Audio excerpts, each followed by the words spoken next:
Great photograph of you, Michelle, at the races the other day. Very good photo. Perfect. Hi, Inez.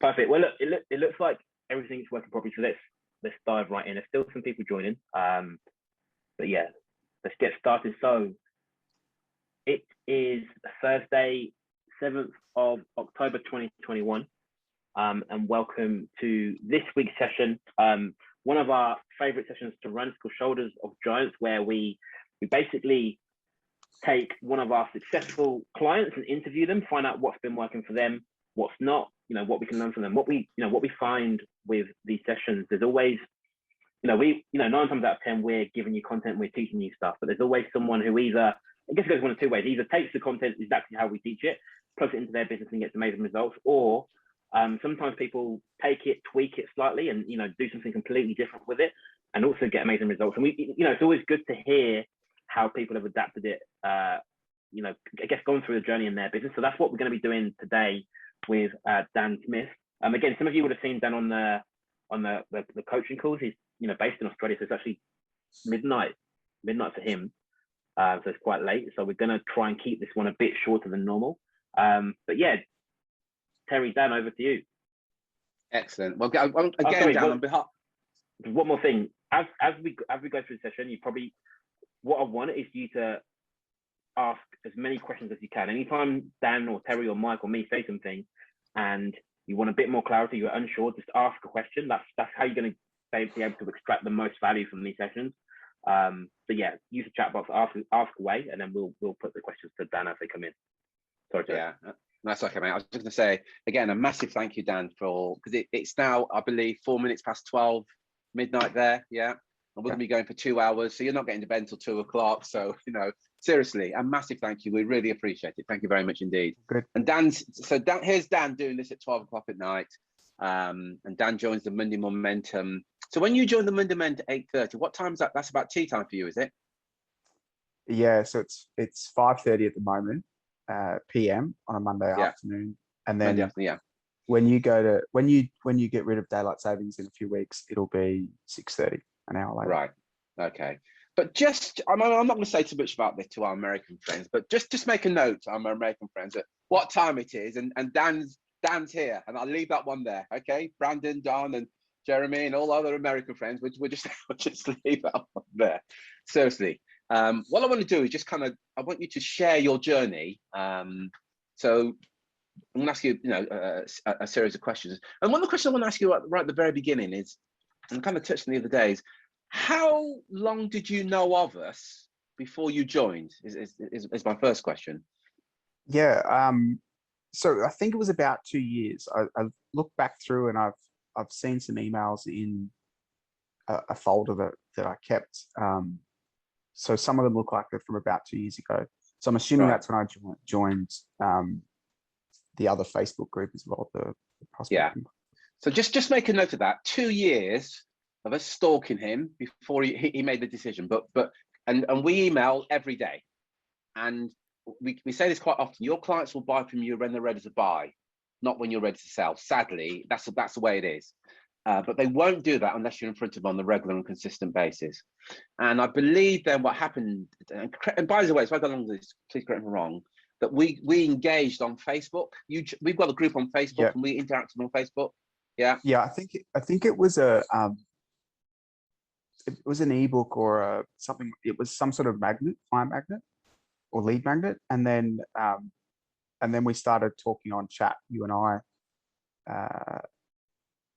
We actually talked twice. We spoke mid last year, had a few messages back and forth, and then that kind of I didn't book a call, and then we spoke again at the end of January, and I booked a call. I think it was the 1st of February this year. Right. And again, just to make a note of that, how many people are you chatting to where the conversation, for whatever reasons, they've ghosted you, they've stopped responding? It doesn't mean anything. You should market to your audience until they either buy, die, or tell you to go away. They're the only reasons that you stop. Buy, die, or they tell you to go away. So he's on the list for 2 years. I had an earlier chat with him, and it happens. He just stops responding.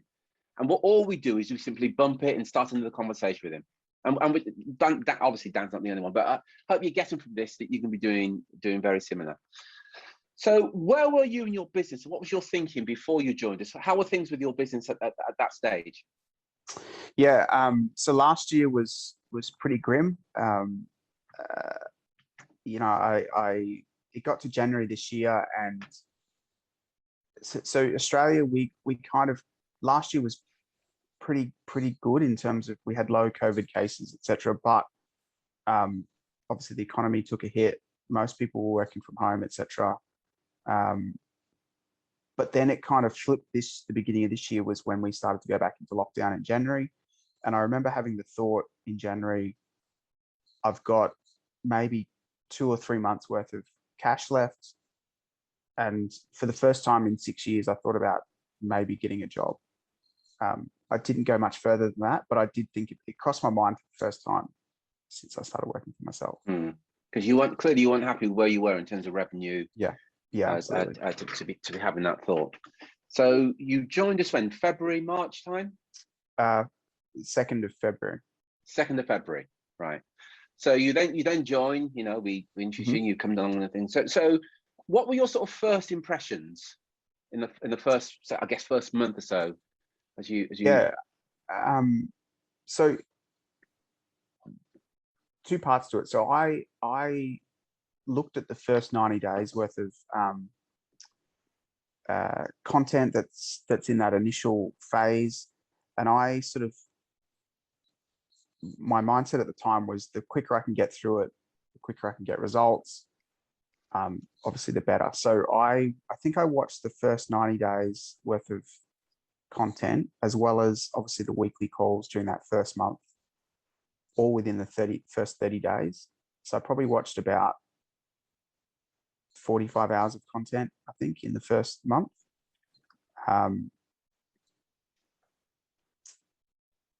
Some of it I implemented straight away. Some of it, I think one of the mistakes I made was, I went with my mindset at the time was, the more information I can learn, the more I can accumulate in terms of knowledge, that would help me. But I didn't necessarily implement everything straight away,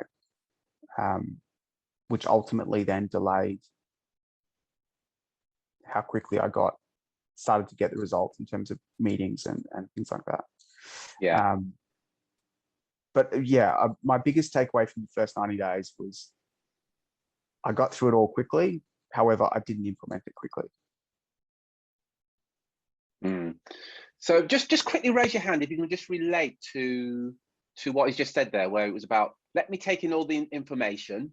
The quicker I can take this information in, I'm not going to implement it, but let me just get the knowledge, and I'm going to be on the way. Yeah. It's sorry, Drew. I was going to say, Dan, just to sort of take you back a few steps. I mean, you said, you know, Terry was asking about, you know, what it was like before you joined, and you said, you know, you were sort of low on cash, you thought about getting the job.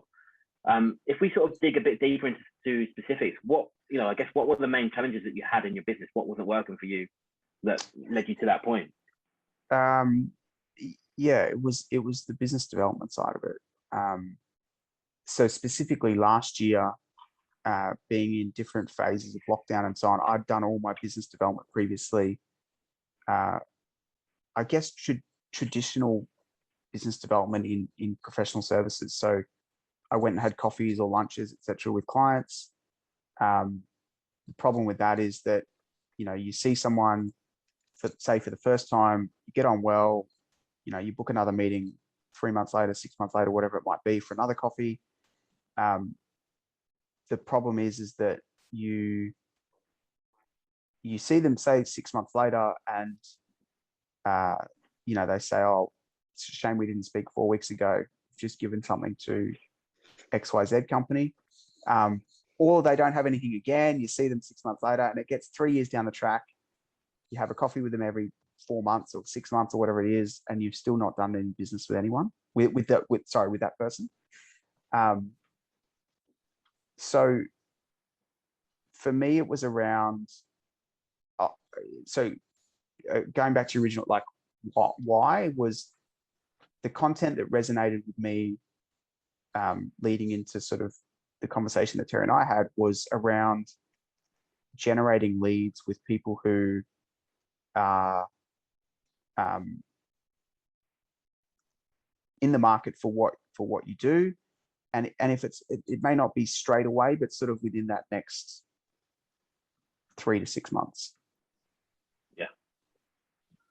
Okay. And another question is, like you said, it's a question we always ask people, like, how long did you know about us before you joined the program? You said, was it 2 years, you said? 2 years, yeah. I guess, like, were things really good and then got worse, or why did you wait 2 years? Good question. Yeah, look, I think so if, let's say it was sort of the beginning of 2019 when I first came across you guys, that year was okay. And I still, at the time, thought I was kind of on the trajectory of growing, solo business owner by myself. So I didn't have a lot of expenses or anything. Then what changed the equation was last year with COVID, and suddenly people being, working from home and so on. So suddenly, there was a 3-month period last year here where I think it was from April to June where I couldn't do coffees with anyone or lunches or things like that. So my business development in those 3 months was non-existent. Apart from a few calls here and there, but at the same time even in that period, I had the mindset of, well, shit, everyone's in lockdown. Companies are worried about, are they going to be letting go 20%, 50%, or 100% of their staff during this, over the next, no one sort of knew at that point how bad the recession was going to be, all those types of things. So part of my mindset was not kind of calling clients and talking about, recruitment being, and also understanding at the time that it wouldn't have been a high priority for most 99% of people. So you didn't believe it was a high priority for most of the hiring managers. And again, Yeah. I think there's a lesson in there how your beliefs affect your behavior. Yeah, absolutely. Because that's all it is. It's your beliefs. Oh, I don't believe I should be emailing people. I don't believe that people are hiring now. I know, and by the way, you weren't unique, Dan, at that stage. There were a lot of people saying on different platforms, I think it's inappropriate for recruiters to be calling hiring managers about recruitment in this current situation. So they didn't call anybody. They did no marketing whatsoever. And I'm just going to come to Mike now, Mike Merrick, I think that you shared with me. When the what's it hit the fan, what was your first thought when, you shared with me a few months ago? Oh, fuck. Yeah. You and I had a conversation, and up until March, my marketing was there, it was going out, and there was stuff happening every day of the week. And in this case, well, should I just stop? Should I just stop? And you said, no, carry on. And we, from March to September last year, we increased our marketing spend by 30%. And I think echo very much what Dan was saying. And I was thinking, well, no one's going to want to talk about recruitment. But the more I reached out and talked to people, the more I realized that people might not have been recruiting now, but 6 months down the line, they potentially could. And by doing that and building those relationships, and I wasn't phoning to talk to people about recruitment between March and September. I was just phoning to people to say, listen, just want to check in, how you doing? How's working remotely going? And the amount of business that I've picked up as a result of that after September, October last year is huge. And I think it's about building, for me, it was about building those relationships and building an element, know, like, and trust. It was, I'm not phoning up to talk about recruitment. I just want to check in, see how things are going. And it was a different conversation because I knew a lot of the clients at that time weren't recruiting, but they were at some point in the future, they're going to have to be recruiting. Yeah, excellent. And I think, lesson for all of us there. I think the big takeaway here is about how your beliefs then drive your behavior. Because if you believe it's inappropriate, then you're not going to do it. If you believe, what Mike's saying, well, let me just cultivate some relationships at this period. I may not get the business now, but at least I can cultivate the relationships for the future. You then behave differently. So back to you, Dan. And by the way, any questions from anybody, please feel free to ask any questions. Just type in the box. So we get to 90 days. You've been working with us for 90 days. Yeah, what were the results after 90 days, please, Dan? So I had a small win in month 3. It was it was good. It was new business, but it probably wasn't as much as what I'd hoped for in the first 90 days. But again, I think that looking back on it now and seeing what I did in the next quarter, a lot of that from the first 90 days comes down to the fact that I didn't implement a lot of the strategy straight away. I just kind of went with the approach of learning the content rather than and also, to be fair, it was in some ways it was a little bit overwhelming. There's quite a lot to do. In fact, I said to Terry, I said to you yesterday afternoon that there was a session a couple of months ago that I watched the recording of. I think it was Don that said after 2.5 or 3 years or however long Don's been involved, there are still things that he hasn't had the chance to implement because there are so many different things that you can do. And then that probably leads to the next kind of quarter where Mike and I had a conversation in early May and kind of revisited the chat scripts and kind of what was working, what wasn't. I took a few of Mike's templates for LinkedIn chat, and which, to be fair, they're a little bit different. They're more of a messaging campaign rather than the short kind of one-word question type chat that we had done kind of earlier on in the first 90 days or so. And then from there, I just kind of ramped up the activity. So I think in May, I booked 8 triage calls. June, I booked 19. July, I booked 43.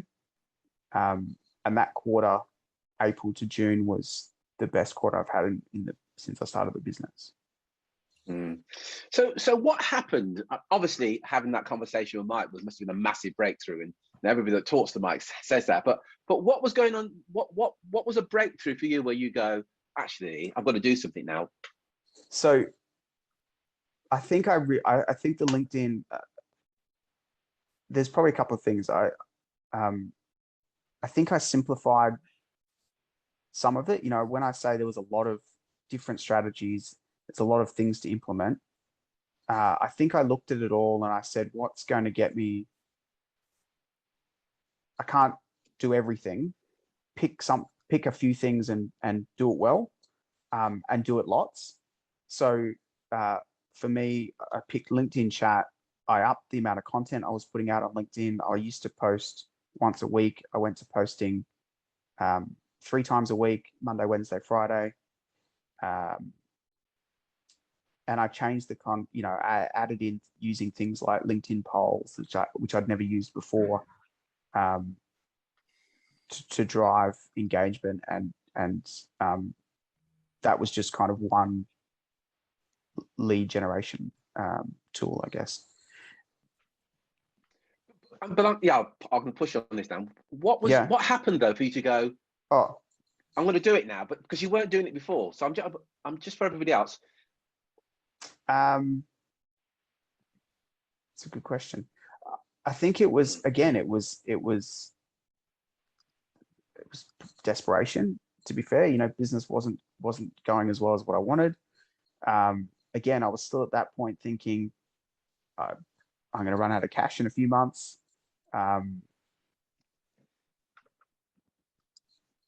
Yeah, I mean, that's really what it comes down to. And I know that because of the time difference, it's difficult for you to do these calls normally live, and you listen to the recordings. What's been some of the benefits you've got? And this is about the group. What would have been some of the key benefits that you got from the group sessions, just listening to them as an observer? Yeah. again, seeing, I mean, a combination, like seeing some of the wins, say from Friday sessions, wins or lessons from people. You know, I think there's often with these things, you can adapt it a little bit to your style or your personality, etc.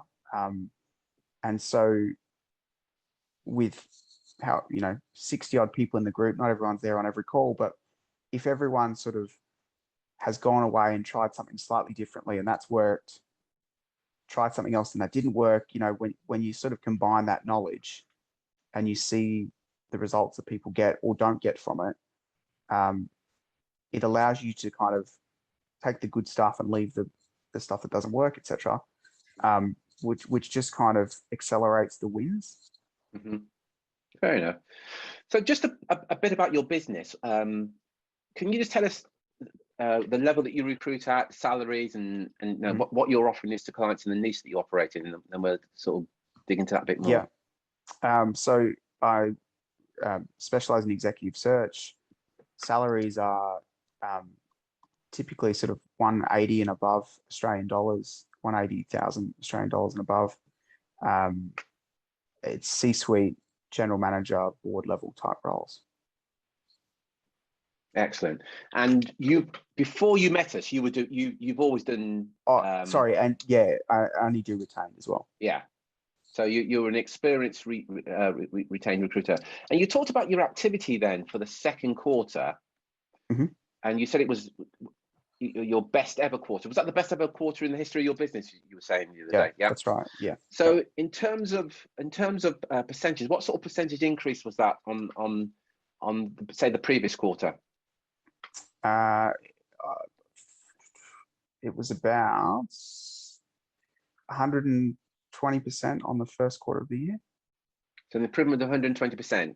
But ultimately, it came down to the activity that you were doing. So you talked about, you got 8 meetings in May, 19 in June, and 43 in July, which is July. Yeah. So tell us what you did there. Yeah. And by the way, anybody's got any more questions on that, please fire away. So in May, I sent 312 messages on LinkedIn, and that was up from not many in April, a few. June, I sent 797, and then July, I sent 1,080. So that was kind of those 3 months that the meetings kept effectively doubling. The amount of messaging that I did just kept going up. And in terms of the messaging, that's a huge quantity, and that obviously then translates ultimately directly into revenue down the line. Yeah. Are you doing all of that work, the chat yourself, or have you got someone else doing that? No, everything. I'm still doing everything myself. So when you and I first spoke in May, I started off doing 25 a day because that's what you were doing at the time. Yeah. And then after about 3 weeks, I'd got a few meetings from it, but I was only getting maybe 2 a week. So I just figured I'd up it. I think I upped to 35 a week for maybe 2 weeks. Then I upped it to 40 for a week, and then I upped it to 50 a week. Sorry, 50 a day, I should say. Yeah. So ever since then, I've been doing 50 a day, Monday to Friday. So 250 a week. 250 a week, and this you do yourself. And I think Michelle's asked. In fact, let's turn the mic on. Michelle, can I just ask your question? Yeah, I just wondered if you changed your messaging, Dan, and did any A/B testing or anything like that, or if it was the same message all the time. So it depends on the person. So let's assume it's a fairly new contact. They get obviously a thank you message, and then an ebook offer maybe 5 or 6 days after the thank you message.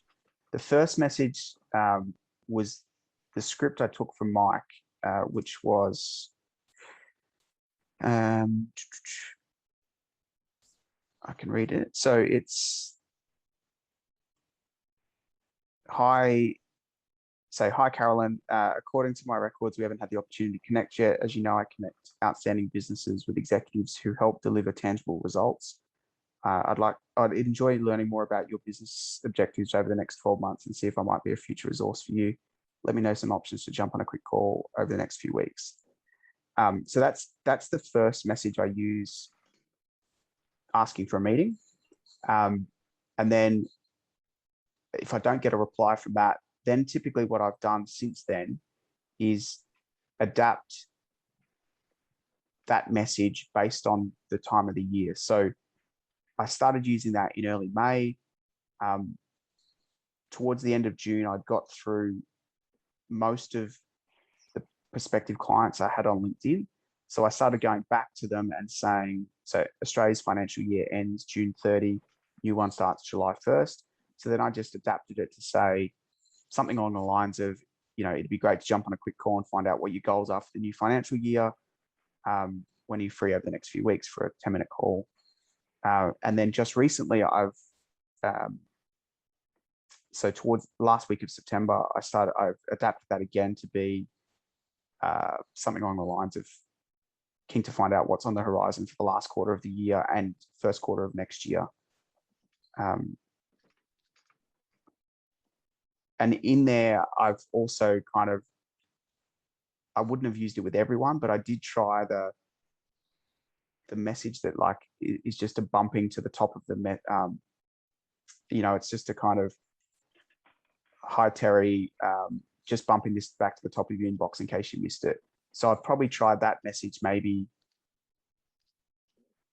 500 times would be my guess. And I didn't have I haven't had as good responses from that. So I've sort of stopped using that and I've gone back to, I stopped using that a couple of weeks ago and just started using rehash the message around heading into the last quarter of the year and plans for the end of the year and beginning of next year.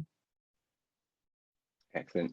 Inez, I believe you got a question, Inez, and then I'm going to come to you, Alette. Hi, everyone. Dan, that's a lot of messages to do yourself every day, like 50. Is it something you do manually or have you automated something? No, I do it manually. It takes 10 minutes, 15 minutes. But how do you find those 50 suitable ones within your LinkedIn connections, or you just know any connection you have is suitable to send this to? So not everyone is, but I would just pick so I might pick, for example, CEOs in the three biggest cities in Australia are Sydney, Melbourne, and Brisbane. I would just say pick CEOs in Melbourne today, and I might be connected to 200 of them. There's 4 days worth, right? So I just go day one, page 1 to, I think I forget how many LinkedIn show on each page, 10 maybe. So I go through the first 5 pages today. Tomorrow I do pages 6 to 10. And then in 4 days' time, when I run through that list, I go Sydney CEOs or Brisbane HR directors or chief people officers. So typically the 2 clients mostly would be CEOs or HR directors, chief people officers, that type of role. So the senior HR executives or CEOs. So it's not, LinkedIn isn't obviously as quite as the search functionality and so on isn't quite as good as a CRM system, but it's you can use the filters and so on to kind of get pretty close. And then I just copy and paste the messages and change the name. So yeah, 10 or 15 minutes to do 50 a day. Good system. Yeah, thanks. The manual. There's a couple of lessons in this. I don't know if you've done the numbers yet. For every 23 messages that Dan sends, he's getting an appointment. So he's spending 15 minutes to get to appointments. 15 minutes a day to get to appointments.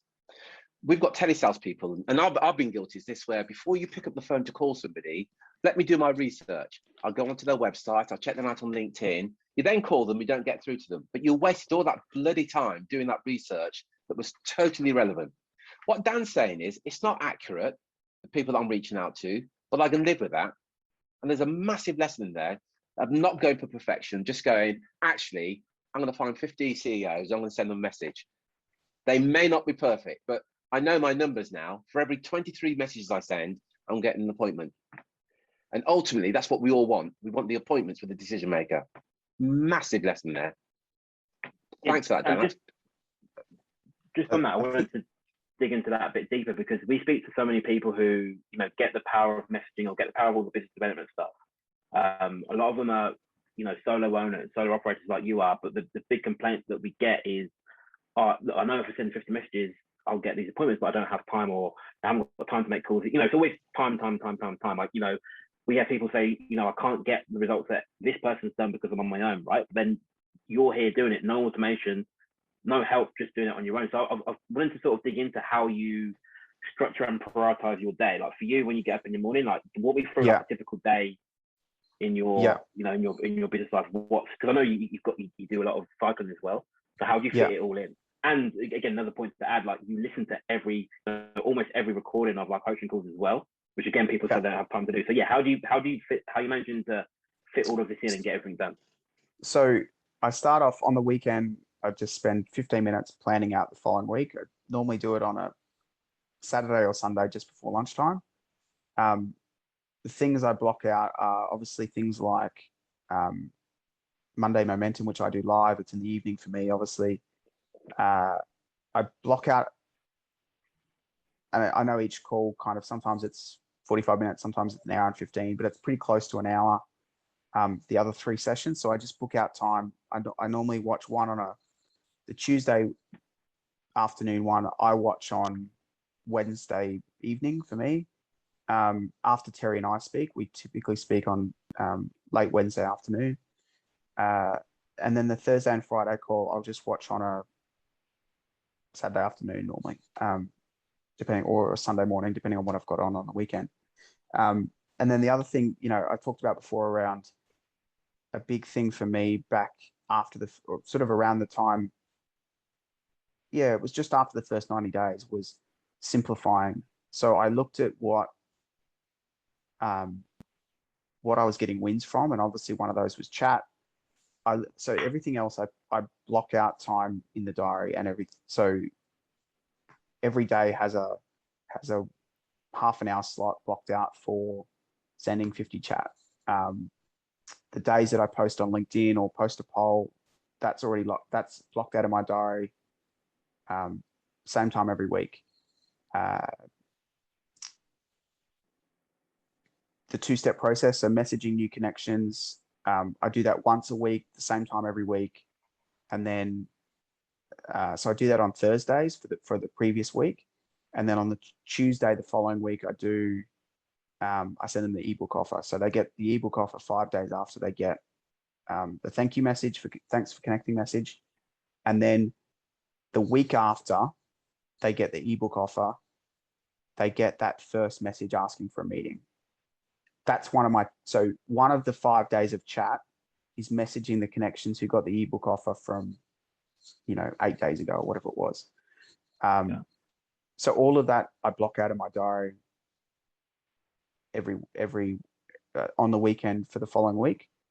And regardless of what I've got on, how busy I am with, searches or candidate interviews or anything like that, triage calls, whatever else I might have on, I make sure that the activities, the lead generation stuff, and messaging and so on, chat, that gets put in the diary, and I make sure I do that. That's a priority. Awesome. And yeah, Jeremy, do you want to ask that question that you've got? Yeah. Hey, Dan, I'm just curious. Hey, thanks for being on, by the way. Why you're not automating this LinkedIn chat? Look, it was purely like, I guess, getting into it, and it's only a few months ago that cash was pretty tight. I just figured there's probably 2 reasons. Partly was cash was tight, but also I think one of the things with things like automation is, if you can't do it yourself and if you don't know the process, it's hard to teach it and then monitor, whether it's outsourced people or whether it's staff or whatever it might be. And so I kind of also went with the theory that I want to get good at all these things, because then when I do outsource them, or if I have staff, etc., then I can teach it better. Okay. And I'm not here to criticize. I was just curious. There are software tools that will still teach you the process, because you have to input the messages and the steps as far as, do you have an invite message or not, a connection message? What's the first message you're going to say, and when does it go out, and under what circumstances, the second, third, and that stuff takes, especially once you get used to it, because you're obviously experienced now, maybe take you 5 minutes to set up, and that thing's going to continue to spit out 50 or 60 messages a day without you having to touch it ever again. So, yeah. And maybe your market's a little too small for that, but I mean, even if you're the time you're carving out of your calendar now might be something you can remove entirely, because the tool is going to do everything for you once it's set up. That's just a suggestion. I did look at a few of them. The other concern I had is that LinkedIn's obviously they're spending a lot of time and effort cracking down on things like automation and so for me as well, the cost benefit of potentially being locked out of LinkedIn for what takes me at the moment, let's say half an hour a day. Yeah, I mean, I was happy to do it in the short term. And look, I've started talking to outsource. I've started talking to a company in the Philippines around getting a VA and stuff like that. So it's not like I'm planning to do it forever. But yeah, I mean, that's just kind of how I've done it so far. Sure. So there's two programs that I use right now, and I know that Inez and Drew just mentioned it. One of them is called Ulink, which I can give you guys access to that because it's by invitation only. Another one is called Cloud Connect. It's Connect with a K. Again, I can give you guys access to that.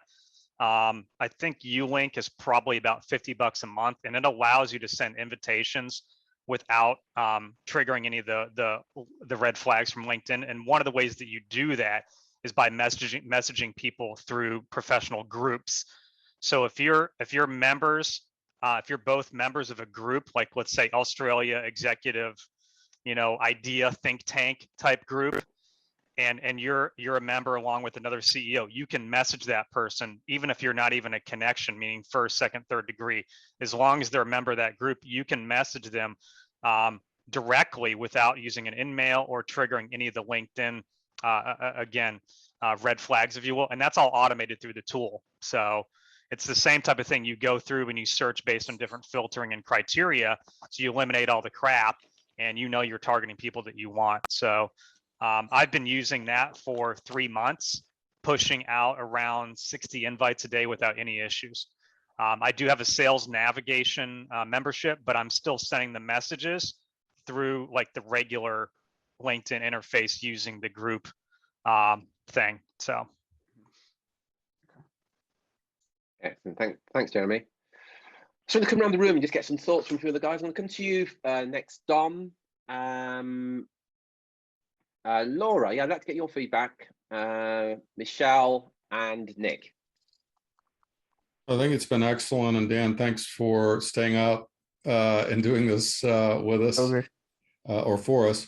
Yeah, I mean, I think Dan's story is probably, to me, it was a bit reminiscent of my own path from the perspective that I got started right at the beginning of the coronavirus lockdown. Literally, we started January, I think, maybe it was December of, anyway, it was right around the time that the coronavirus made its trek here to the US in February, March timeframe of 2020. And, I think, one of the things that I thought when I first started the program is very similar to Dan, was I got to read a lot. I've got to, understand this, and then start to implement. And I also did the same thing in terms of the wanting to do things myself, which I did for a while. And I think it's good because it forces you to kind of learn it before you, as you said, teach it to someone else. But over time, I use Linked Helper too to automate, the front end of the invitation process, or have for a while, as well as other reasons. And I would just add, I guess what the thought is with Jeremy and maybe others, definitely, Dan, when you get a chance, try to automate some of those, some of the work that you do, because and or outsource it. So we we automate the front end of the LinkedIn process as a robot sending it, Linked Helper too. But once someone accepts a connection request, and then that's where it goes to the outsourcing firm, and a human being is now looking at that, and all the way through, kind of the rest of the process, a human touches that. I know you can set it up differently, but that's the way we happen to have it set up. So it was just reminiscent for me of a lot of things, kind of I call it drinking from a fire hose at the beginning. But kudos to you, because I think what you really did was you put a stake in the ground, and you decided, for me, it was to get on the phone as soon as possible, get to the 10 before 10, whatever steps I could take to kind of, get there and grow that list. And, when we first started, I think my business development list is something I always keep in the back of my head as the metric.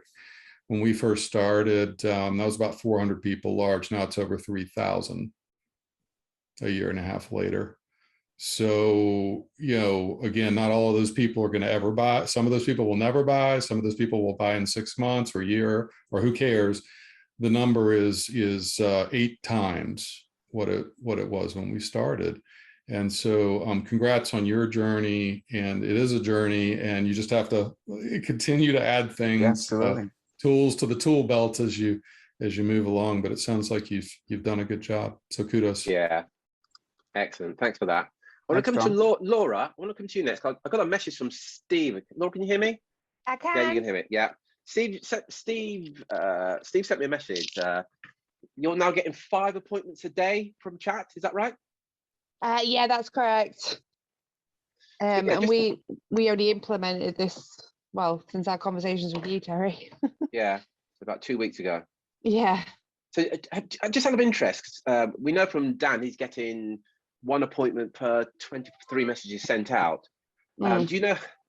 Do you know how many messages it takes to get 1 appointment? Have you got those numbers yet, or is it too soon? I think it's too soon yet to say, Terry. But I mean, I couldn't tell you, to be honest. Yeah, no worries. No worries. Yeah.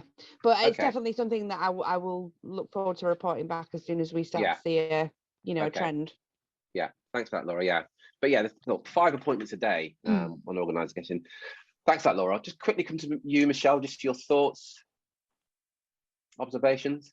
Yeah. So thanks a lot for sharing, Dan. Dan said something right at the start, which I think, it happens to all of us so much when you sort of stay in touch with your contacts over 3 or 6 months, and you don't realise it, but sometimes it can be years before you speak to them again, because you give them a call and they don't answer. And it's always that whenever you seem to call, they go, oh, we've just done it, or we've just, and it is, you think, God, what do I have to do? You think, how many of those opportunities do you miss? But obviously, by messaging, and especially with LinkedIn messages, I mean, I've got a huge amount of LinkedIn connections, over sort of 14,000. They're not all my ideal customer, because we only started doing this, focusing in on who we wanted to talk to, stupidly, for obviously in the last 2 years, really.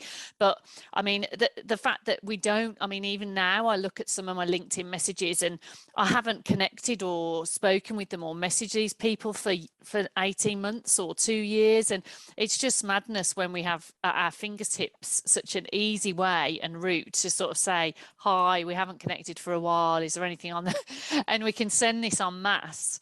And as we've seen, as Dan and others have shown, we get meetings, and how good is that? And sort of you build on these over time, don't you? But it's just such a valuable resource. And I really liked Dan's initial messaging. That's much better than what I'm sending. So I want that to be posted in the group, please, because I'll change mine out as well. Yeah. So okay to post that, Dan, either in the group or in the chat. And yeah, fantastic. Thanks for that, Michelle. It's just to add to Michelle, like I think the other thing around, as you touched on with messaging, is people obviously don't reply all the time, but you could literally send someone a message. You know, a lot of the meetings I'm getting now, people haven't replied to the first 6 or 7 messages over the last 5 months or whatever it might be, but they reply to the 7th message or the 8th message or whatever it is. But would you have called them 8 times in 5 months? You probably wouldn't. Yeah. You probably wouldn't have. So, and hence when they do reply, again, this sort of implies that there's some level of interest. They're thinking about doing something.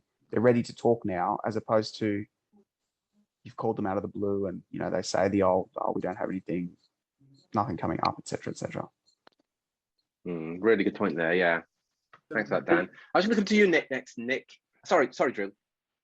Yeah, to say, so Dan, is chat the only way you're getting appointments at the moment? Is that your sort of main? Yeah. Absolutely. 100%. Obviously, you don't do any cold call, any outbound calls. It's literally all coming through chat. No, everything's through chat. We're going to look at your numbers in a minute, actually, as to how that's performing. But just want to go to Nick very quickly. I know, Nick, the reason I wanted to come to you, Nick, one of your challenges was time, and Dan's now shared, look, 30 minutes a day will get him 2 appointments a day with decision makers. Yeah, just your thoughts and observations, what's been said so far?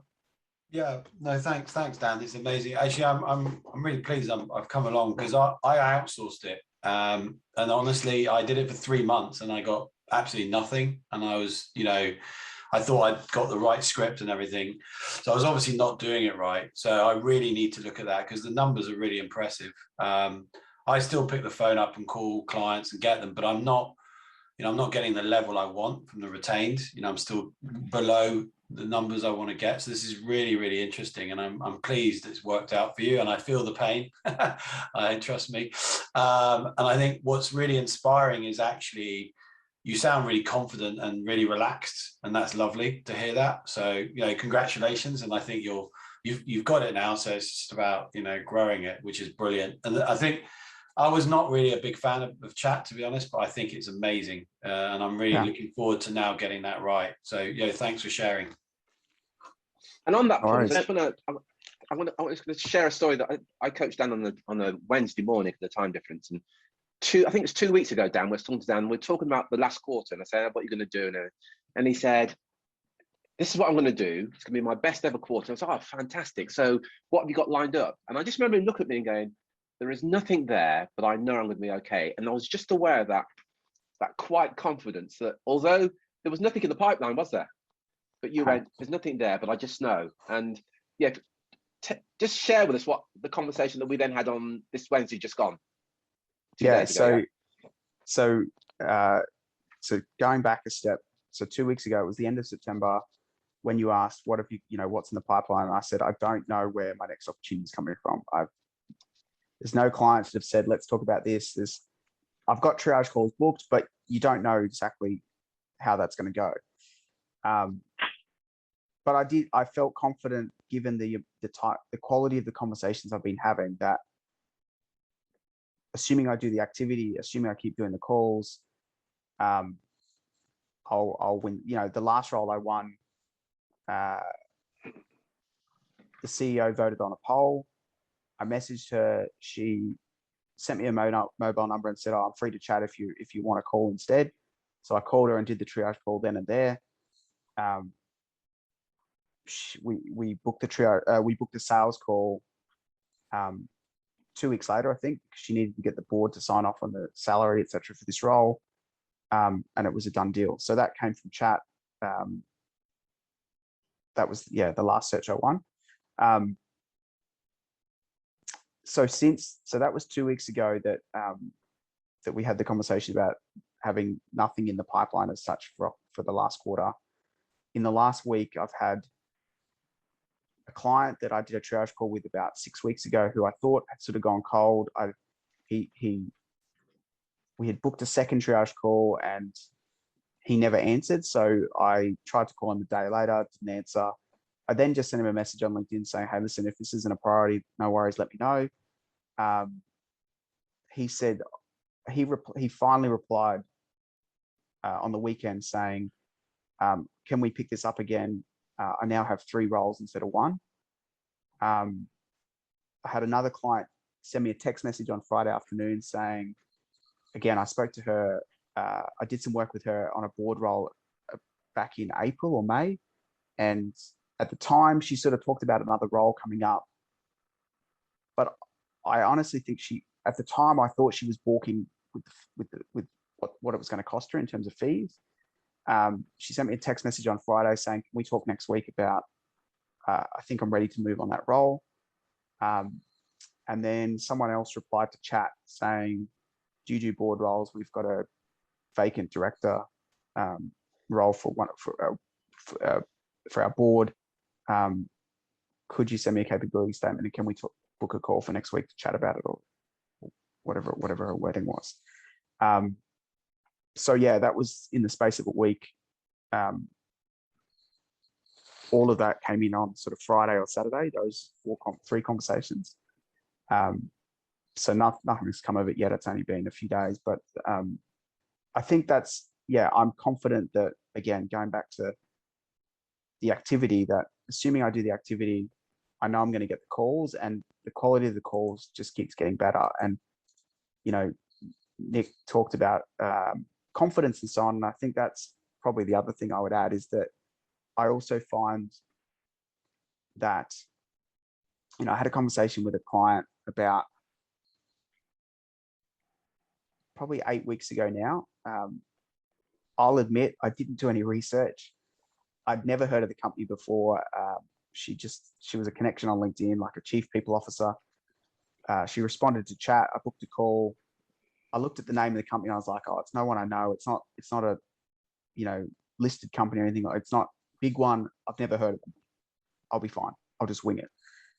So I got on the call and she said, do you know much about us? And I said, yeah, I said, yeah, I had a quick look at LinkedIn. I saw you've got about 250 staff. She said, oh, that's a bit misleading because we own a bunch of facilities around Australia.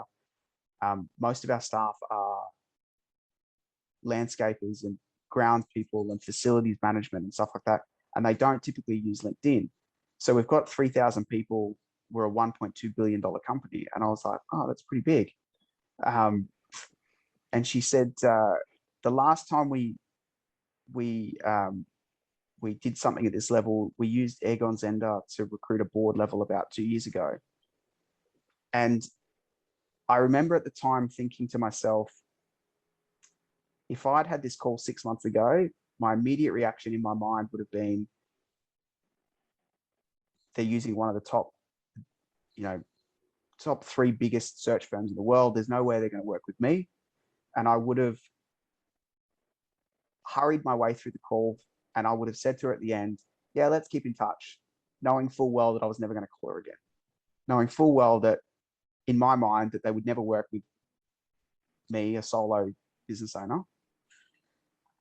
But the funny thing about that call was I was sitting there thinking to myself, my first reaction was, oh, good, at least I know they pay big fees. I'll have to up my fees. That was my first reaction. So we have a second call because she said at the time, oh, look, we've got 2 board roles over the next 12 months. Our current COO has both the CFO and COO portfolio. We're going to split that. He'll keep one, and we're going to recruit a new CFO. And then we're going to create a new role, which is like a chief digital officer. So we've got probably 4 things coming up. They're not straight away though. So at the time, this was going back maybe 10 weeks ago that we had the first triage call. We booked another call because I said to her, when do you think, when would be the right time for us to talk about, you know, these opportunities? And she said, look, can we book something for mid-October? So I actually have a call with her next week, the second call booked. And again, they're all, you know, big roles. But I have a kind of a strategy around the fact that even if they went with one of the big top tier firms, say for the board roles because they're high profile, etc. The whole idea around kind of getting a foot in the door, I'm reasonably confident that I can win something out of it.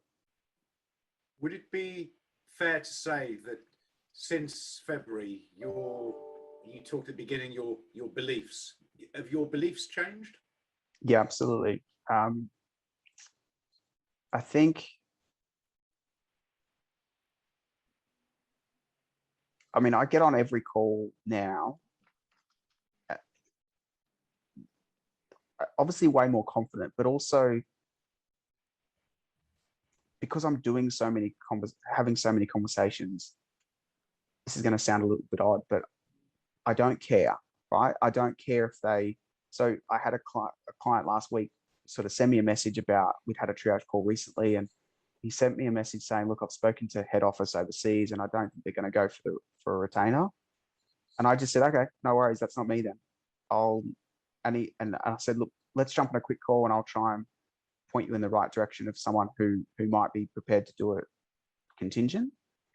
And the theory was we'd probably get on a call and you know, I may be able to sort of talk him around, but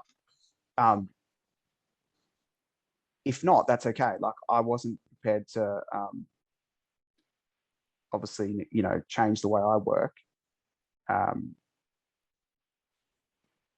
But again, it wasn't the immediate thought wasn't I have to try and convince this guy or anything like that. I was like, I just remember thinking, talking to so many other people, there's no point in wasting my time on someone like that. That was my. Yeah, which is a great position to be in, isn't it? In terms of, it puts you in a position where you don't want to work with somebody if they're not going to pay your fees or they're not going to pay an upfront retainer. You say, well, and I think that comes down to the sheer level of activity that you're putting in. No one else has done that. You know, you've put yourself in that position, which is tremendous, which is really good. So I just want to say thanks, Dan. I need to shoot. That's off. Right. Really appreciate you taking the time out, and must jump on another call soon. Yeah. Yeah, sounds good. Thanks, Mike. Cheers, guys. Thanks, Mike. Cheers, mate. So, I mean, there's so many things there, and Michelle made a really good point there about, and you know, tell me if you've been there, that situation where you're talking to an organisation, they're talking to one of the big boys, and you virtually you're backing away before the meeting's finished, saying, "Wow, this isn't for me," and Michelle summed it really hard. This imposter syndrome. Who am I to be pitching against the big boys? Notice Dan's language now. Who am I not to be? And thank goodness you are talking to the big boys, because it means that you're quite happy paying a big fee as well. And it's just, that's all the conversation that's going on in your head. And if you take nothing from this, just be aware of how your thinking impacts on your behavior. Some absolute gems there. And the other thing is we talk about all the time is, don't lean into the call being desperate for the business. Oh, we don't do it. Hey, that's fine. It's not what we do then. Let me point you in the right direction so that can help you with that sort of work, but it's not what we do. And just lean that, it's absolutely fine. But here's a big thing about all this. At the beginning, Dan talked about, 2-3 weeks, I'm talking to Dan, what have you got for the last quarter? I've got nothing in the pipeline, got loads of meetings, but Dan trusts the process. He knows if I just keep doing this and keep having the meetings, it's a numbers game. Because he trusts the process, he's okay. Client says, I'm not gonna pay your retainer, that's fine. I've got a ton of meetings lined up. It's absolutely fine. You can have that confidence when you trust the process.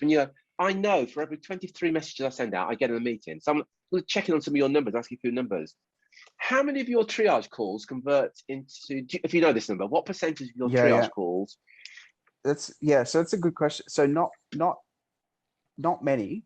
However, percentage-wise? It's about 5%. About 5%. But my conversion rate from I've converted 100% of my sales calls since March. Excellent. And that's revealing. Again, I've touched on this. I'm going to embarrass Michelle again. We did some role plays with triage calls with her team, and Michelle's questions on the triage call really got into a corner. And quite honestly, Michelle's attitude was, and I suppose what Dan's saying is the same, unless you're going to pull the trigger on this the next few months, we're not even having a sales call. So let's be absolutely clear about that. And I suspect, Dan, that you're really qualifying people out quite strictly. Hey, look, unless we can get a deal over the line. Let's not bother having the call. But your conversion rate on the sales calls is really high, which is fantastic. And ultimately, that's what matters. Yeah, that's and I think all that matters. Everything from like the content on your LinkedIn post, so that, you know, when people look at your profile, you know, I have got it all over mine around the fact that I do retain search. Terry, I said to you last night when we were chatting that I've had 3 or 4 people just in the last week reach out to me and say, I keep seeing your stuff on LinkedIn, or you're always really active on LinkedIn, or, you know, something along that line. And I think that also has contributed to, again, the quality of those, the triage calls, and then the quality of the sales calls and the conversions, is that people know what I do. As you said, I don't, unless it's unless there's some urgency and, you know, I feel like they're engaged in the process, I don't book a sales call. Yeah, so that would be my kind of take on that, on the conversions and so on. And the takeaway from that is that the message that you're sending out, whether it's your emails, on LinkedIn or whatever, you'll position yourself as authority and what you stand for. And we talked at the very beginning of our relationship, we talked about getting crystal clear about who your ideal client is. What Dan's saying, and Michelle as well, we only worked on a retained basis at a senior level. That's our ideal client. Now, if that isn't you, that's absolutely fine. There's no compromise on what we're doing, though. We're retained 100% of the time. But so you need to be crystal clear about what is your offering is and who your ideal client is. And that must be communicated in everything that you do. So the client says, well, will you do this one on a contingency? Hell will freeze over first. It's never going to happen. And it always makes me smile when you said earlier, Dan, that the client says, have you done board level stuff? And it always makes me smile because as a former headhunter, the client says, have you ever done? Before they even finish the conversation, you go, hell yeah, oh yeah, we've done that. You know? I've again, 8 months ago, I'd only ever worked in Australia with clients. I've had triage calls with people in Singapore, India, the US, the UK, New Zealand. I'm probably missing some. I've had calls all over the world in the last 3 months. And every time someone asks me, obviously, you know, where do you work? There's a way to, you know, I would say something along the lines of, oh, I'm just talking to a client at the moment in Singapore about a, you know, C-suite role. I never say I've won it. I never say I've you know, just filled a role, but all they hear is, oh, Singapore, or, you know, whatever it might be. So, and again, that goes, I think that's the confidence thing as well, is they hear what they want to hear. And it's all about how you posture the information. It doesn't mean you have to lie or anything like that. It's just how you present the information. They hear what they want to hear. Yeah, absolutely. So, and I know now it's now 1 o'clock, so we're going to find this out. But we're now coming into the final quarter, and again, if you're happy to share this, can you share what your goals are for this quarter, and how this year will compare to the previous year in business? And again, any questions from anybody, please fire away. Yeah. So, goal for this quarter is to do the same revenue that I've done in the first 9 months of the year this quarter. That would obviously make it the best year I've had since I started the business. So just to recap on that, the last quarter was your best ever quarter. You want this last quarter to be better than your previous 9 months. Is that right? Yeah. Fantastic. Well done. And then that's, I really see that as a pathway though as well. Like, you know, I don't think, particularly with what we do, I don't think it's ever linear growth. You know, it's not, it doesn't just kind of go up a graph like that forever. It's a bit like the share market, right? Things go up and down. But I really see a pathway.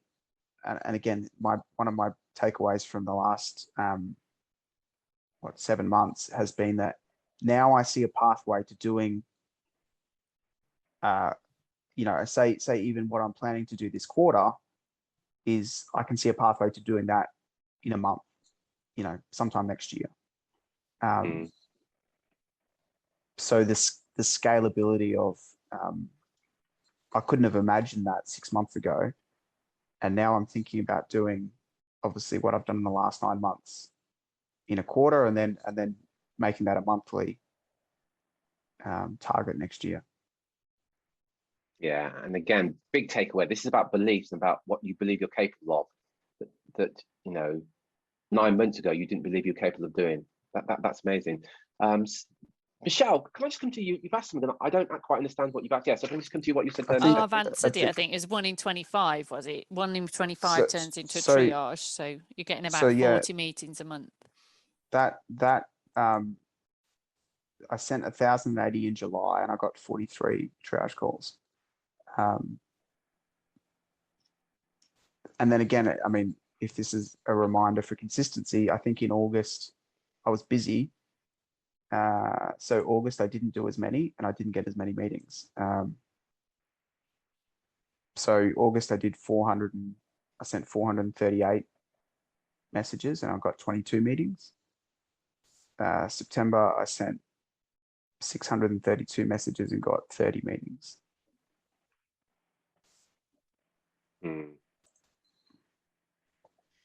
Fascinating, absolutely fascinating. I'm just going to quickly go around to a few people. I'm going to you, Brandon. I haven't spoken to you today. And Callum, I haven't spoken to you yet. So Brandon, yeah, thoughts, feedback, observations, and any questions? No, this all hit home. I'm kind of I appreciate the experience shared, and it's very similar that I've had. You know, initially things are overwhelming. You're trying to do so much, and I'm settling into a good little rhythm, and hopefully have similar results to report 3 months from now. But just kind of getting into a routine that is, you know, in many ways how you've described, and just increasing the output and having more confidence on calls, and it's going well. So thank you for sharing that. It's reassuring, and also you know, validating that, you know, I've gone through similar things. So yeah. And are you doing chat, Brandon? Yes. So I am using, in terms of automating that. So I was doing it all manual. For some reason, it was taking me longer to kind of get through that. I was overthinking it. I wasn't utilizing some of the search tools that I have, as well as you had kind of figured out. So it was just becoming daunting. But I've recently started using Octopus for help with that, in terms of doing it on scale and automating it in the right way. So excellent. Thanks, Brandon. Thank you. Callum.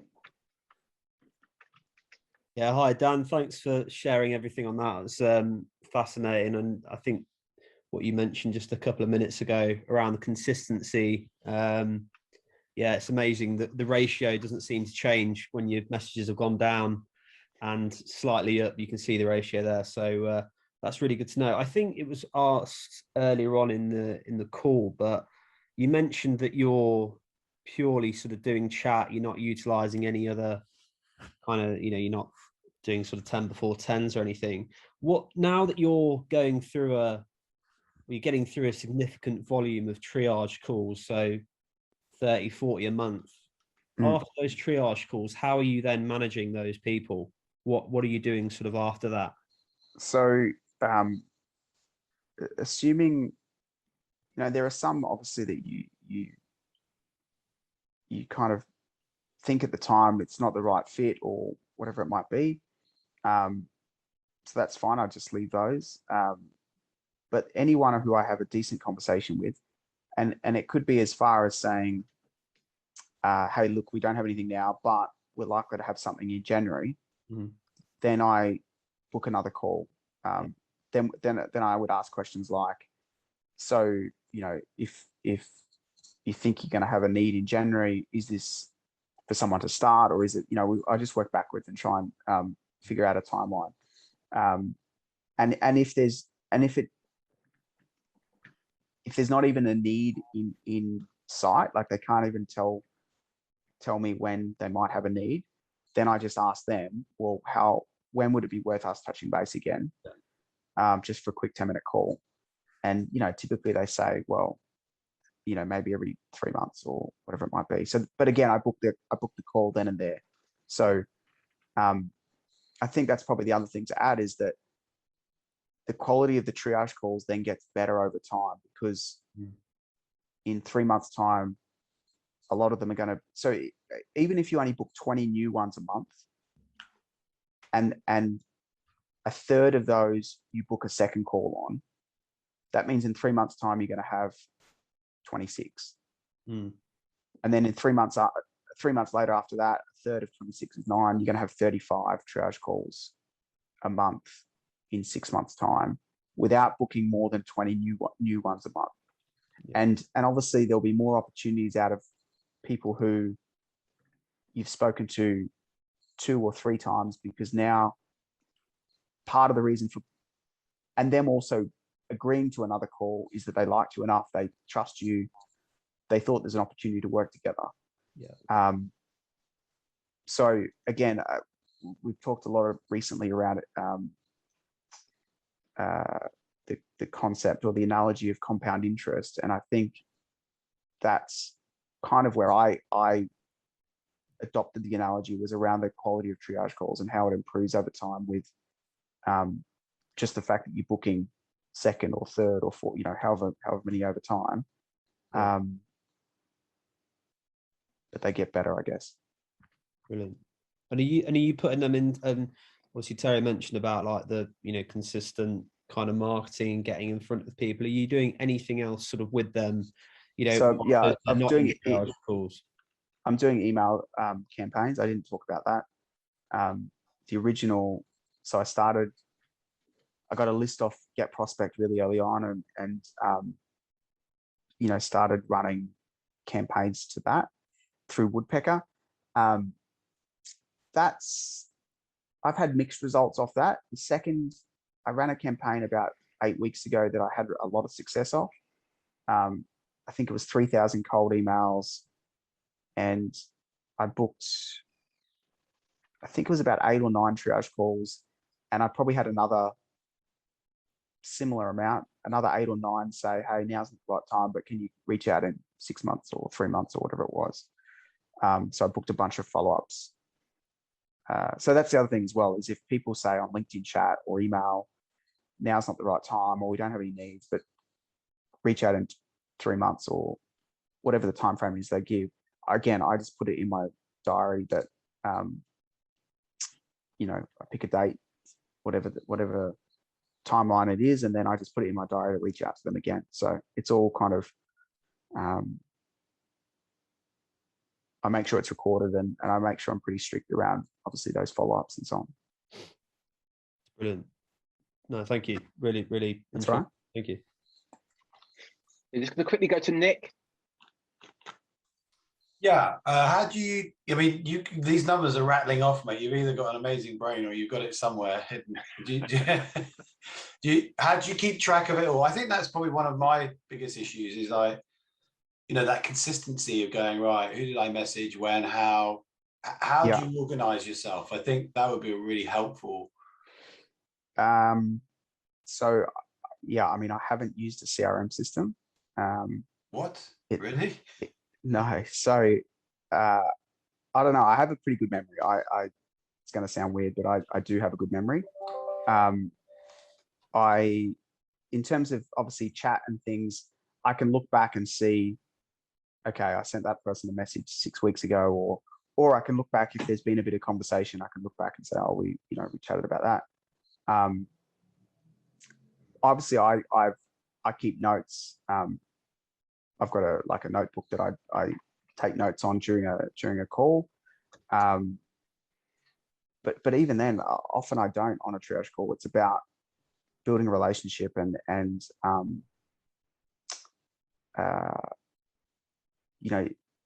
again, I think a lot of it comes at the front end with the content I put out and my profile and things like that, so that they already know what I do.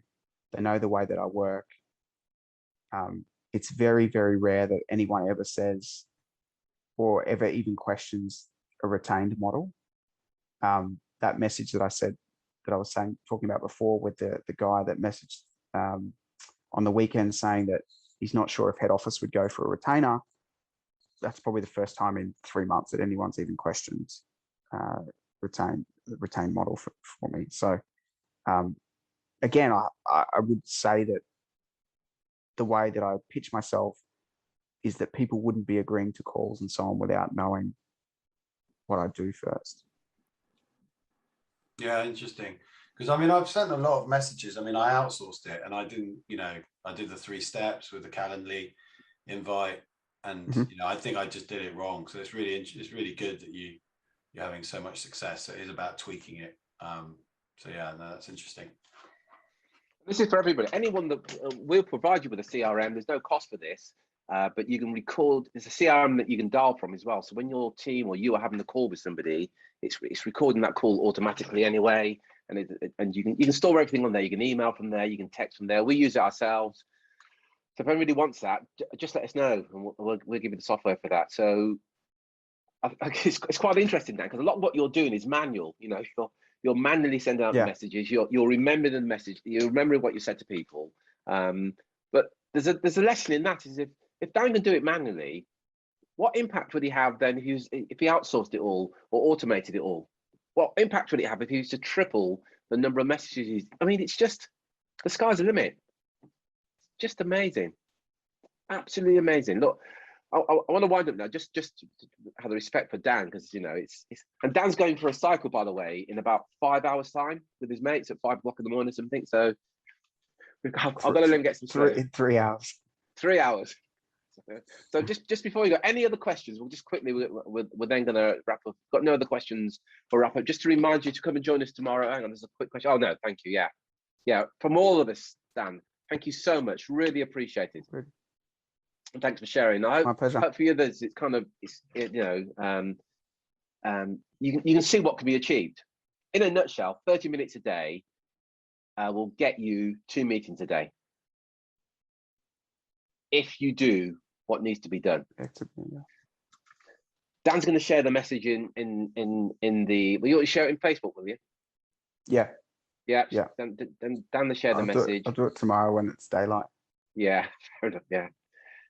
Thank you everybody for joining us. Join us tomorrow, 3 o'clock UK tomorrow. Is there any chance for you to join us tomorrow, Dan?